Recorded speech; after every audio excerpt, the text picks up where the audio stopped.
أعوذ بالله من الشيطان الرجيم. بسم الله الرحمن الرحيم.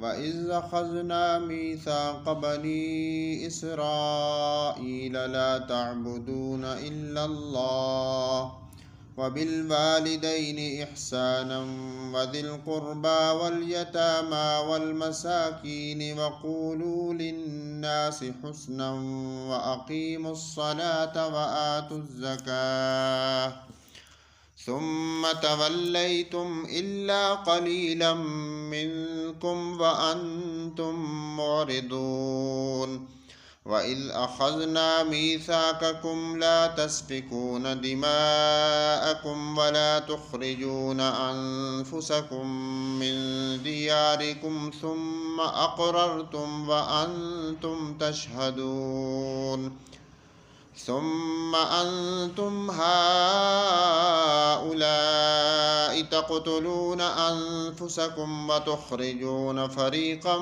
منكم من ديارهم تظاهرون عليهم بالإثم والعدوان وإن يأتوكم أسارى تفادوهم وهو محرم عليكم إخراجهم أفتؤمنون ببعض الكتاب وتكفرون ببعض فما جزاء من يفعل ذلك منكم إلا خزي في الحياة الدنيا ويوم القيامة يردون إلى أشد العذاب وما الله بغافل عما تعملون.